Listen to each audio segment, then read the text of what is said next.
Welcome back. If you're just joining us, you're watching Sunday edition on KTN News. This is where we dissect the biggest political and governance stories in the Republic and try to make sense for Kenyans what's happening.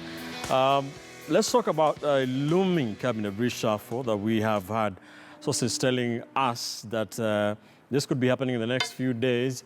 It has been occasioned by some realignments and the performance of the cabinet secretaries, especially in line with the Jubilee government's Big Four agenda. Some things have changed in manufacturing and all that. We'll be bringing you the details. And also the war on corruption. Some ministers being questioned about the war on corruption in their ministries. Some names have been bandied about. We understand up to 4 ministers. That is what Grapevine is saying could be fired. Dismas, let me start with you. Is this the right time for another reshuffle, do you think? You know, coming from where the president is sitting, his Big Four agenda, what he wants. I mean, 1 year is already done after the election. And also the war on corruption. What do you think will be happening in the next few days? President Kenyatta sits in a very good place because he's the only politician in Kenya with a global understanding of what is happening in Kenya, thanks to the intelligence service and the political space. So he actually feels the heartbeat of Kenya anytime he wakes up in the morning. And he's the one who knows that Kenya is in a crisis. And in my view, the president should be doing a reshuffle anytime there is need. And in my view, at this time, there's a big need. And I would start from Treasury, where he used to work as a Minister for Finance. Kenya's got a fiscal and monetary leadership crisis. There are 3 gentlemen at Treasury, all of them are ex-IMF, who are not doing Kenya good service.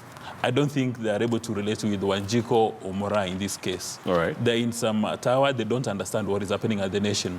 Now, thanks to their poor leadership, the IMF delegation is in town, and they're going to accept to do things which are unacceptable. Number one, we are not going to lift the interest rate caps because of a poor advice that they gave the president. Mm-hmm. Number 2, we are staring at downsizing of both the national and county governments. So a number of public servants are going to be sent home because of austerity measures. Okay, that one we may probably be happy because the majority of the public servants do not perform.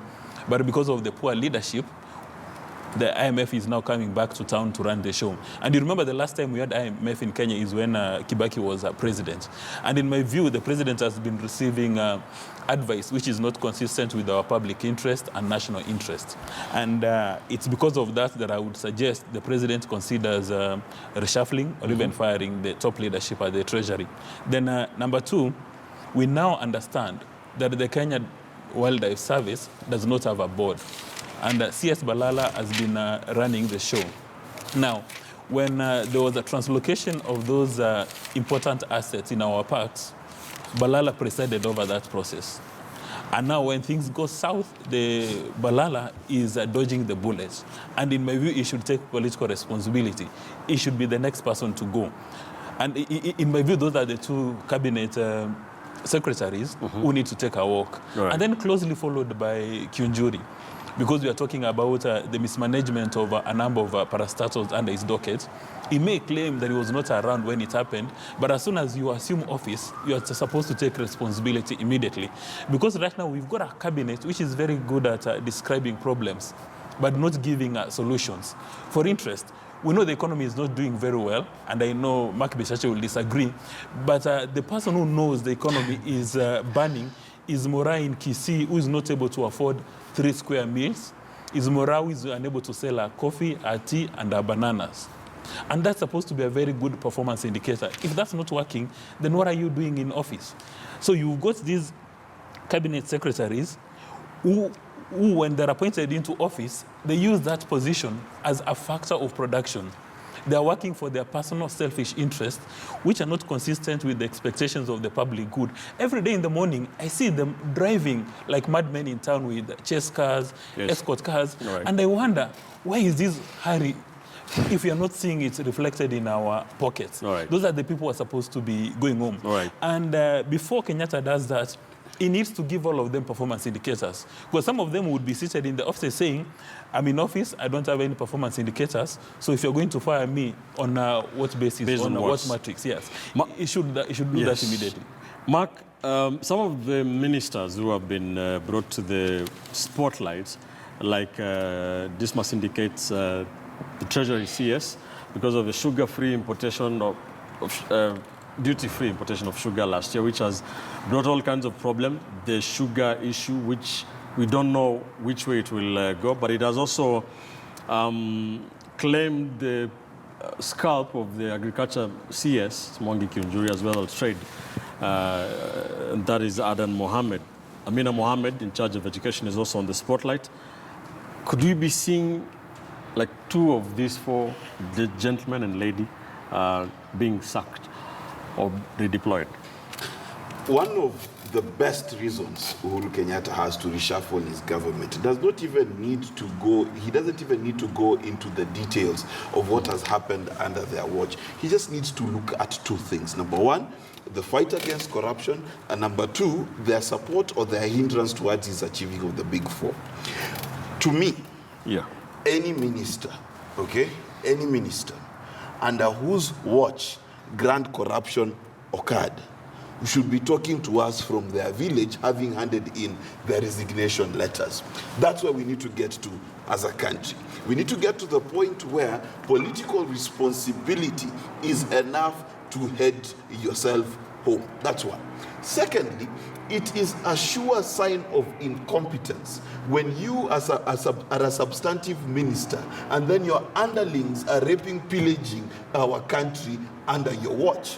You should be ashamed when you stand in front of cameras and say that people who've been arrested for bringing in faulty transformers, you wish you could take their place. Oh, how I pray that the president can make his wish come true and replace those 11 people with his head, because that is what is supposed to happen. My mother had a very simple principle. The oldest child who was present when the youngest made a mistake was caned together with the youngest when the mistake was done. That is how we learned discipline.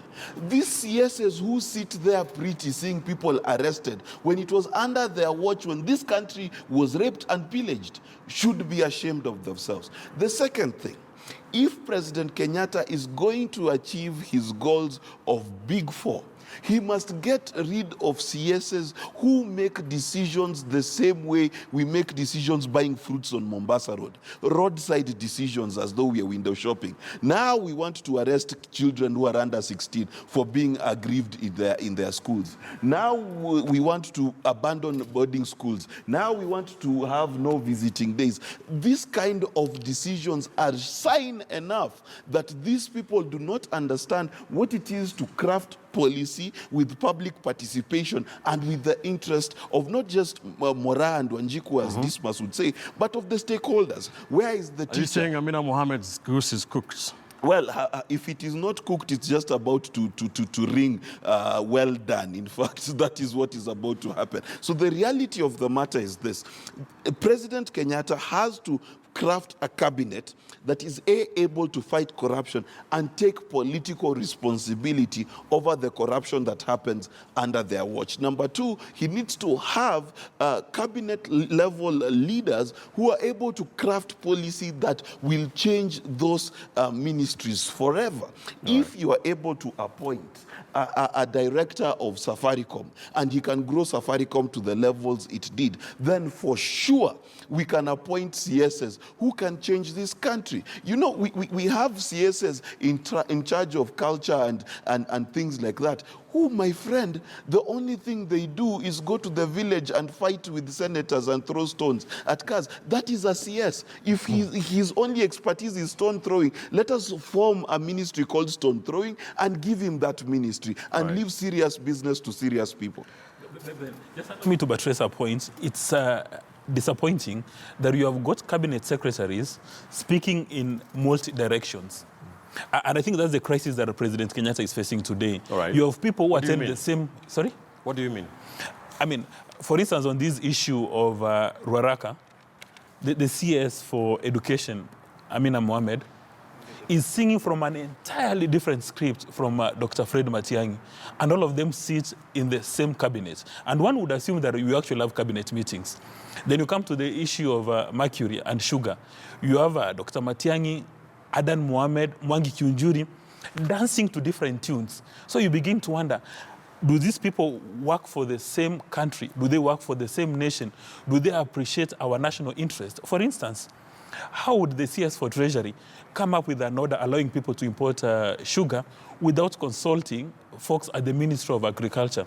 And assuming he consulted them, why would the CS responsible for promoting agriculture in Kenya allow for a blanket importation of sugar? Understand, we have sugar which is going to feed us till 2022. If you're the Minister for Agriculture, why would you allow that? And in my view, the president needs to be to look at Kenya. For some reason, today he's not giving names. I think maybe it's because they're coming from Jubilee. The CS for sports. I have said you did not mention the name. No, you did not mention the name. But Echesa, from the time he was appointed, I've not seen him on national TV saying, for instance, we've had World Cup, and my vision to take Kenya to the next World Cup is as follows, telling us he's going to develop sports academies.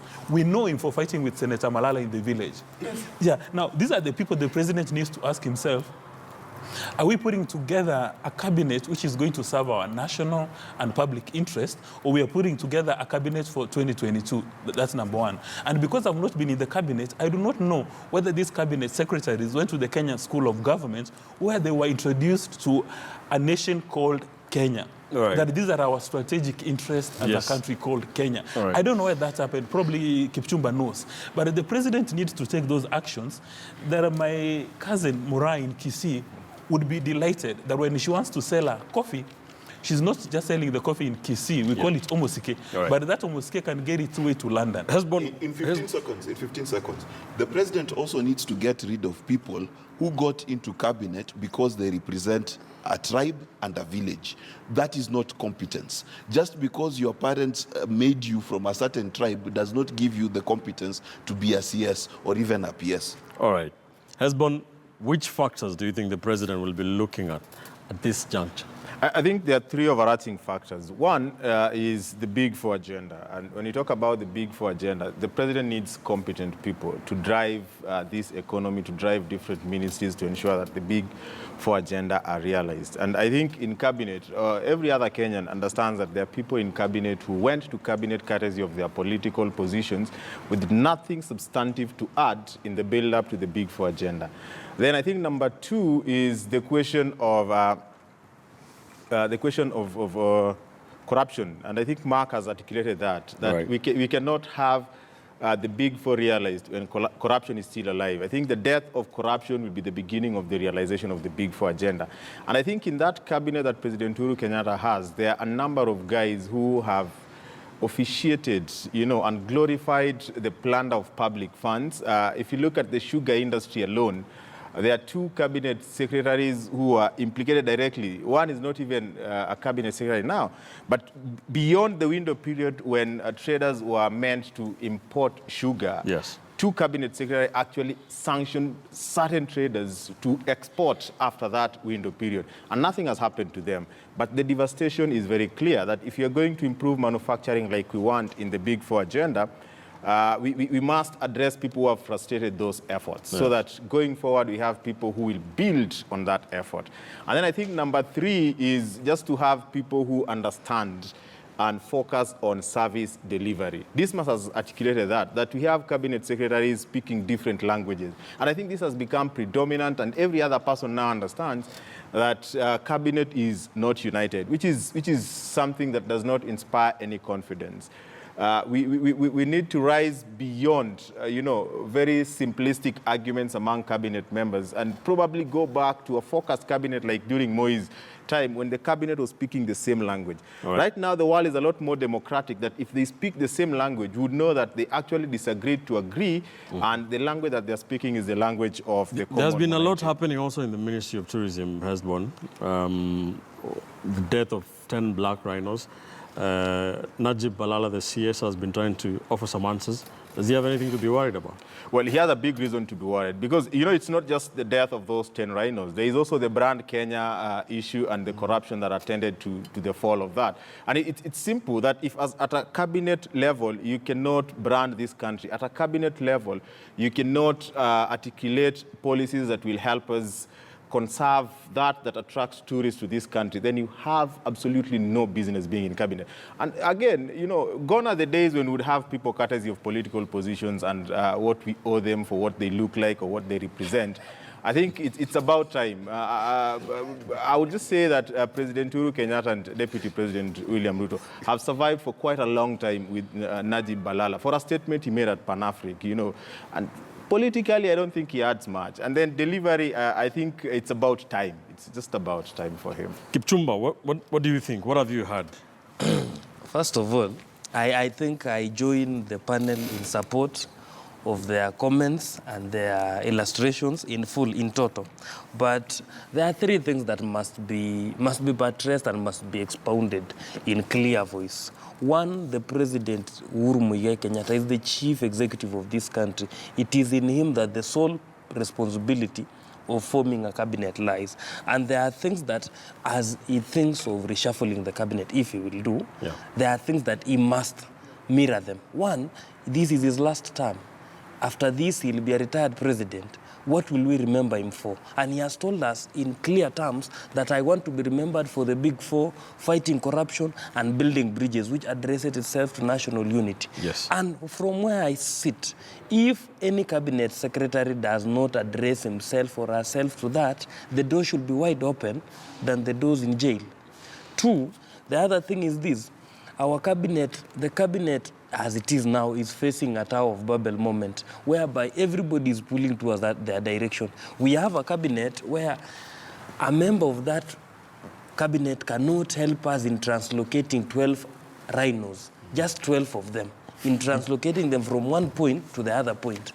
How he cannot help us in just having 10 highly motivated people in terms of a Brand Kenya board to work together. What else do you want to know? How will you introduce Najib Balala tomorrow in an international forum as the minister who foresaw 10 rhinos dying? How will you introduce him to the world? The other thing is this. We need to see bankable returns from that ministry. What we need to see is, yes, we have seen him with bow ties and looking nice everywhere. But that needs to transform and to translate into the bank account of the tourist sector. The second thing is this. Yes. We cannot have a cabinet where cabinet secretaries cannot agree on whether this is a public land or not. These things are as basic as ABCD. A and B are different. When you are in the position of a cabinet secretary, a high position where you have a lot of things at your disposal to know whether this is public property or not. 2, 3, we have a cabinet where we have people who cannot, after having the government chemists, KEBS, and all these other things, they cannot tell us whether we are taking mercury or copper or lead. Why should we have that as a cabinet? Second, the fourth point. We have people in the cabinet who have a problem. Okay. The president is talking about Big Four. Their minds are fixated in 2022.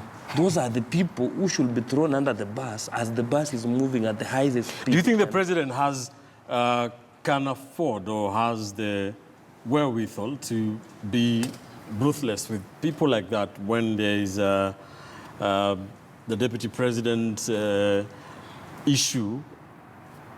You know, Ben, issue. when it comes to moving forward or when it comes to taking off, yes, you either take off or stand still. So I think where we are at a point of takeoff. Whether we will negotiate about the speed we will use is a different thing. Issue. But taking off is a must. And lastly, Mark and Ben, is this.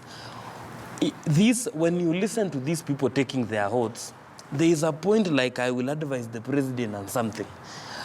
You know, at times when I sit down, I ask myself, Amina Mohammed, the CS in terms of education, he has given us all manner of roadside declaration. What quality advice does he give the president when they sit down somewhere in terms of our education sector? The education sector is collapsing. What kind of advice? Look at somebody like Mwangi Kiunjuri. We do not know where our agriculture sector is, which is the backbone of this country. It has fallen to itself.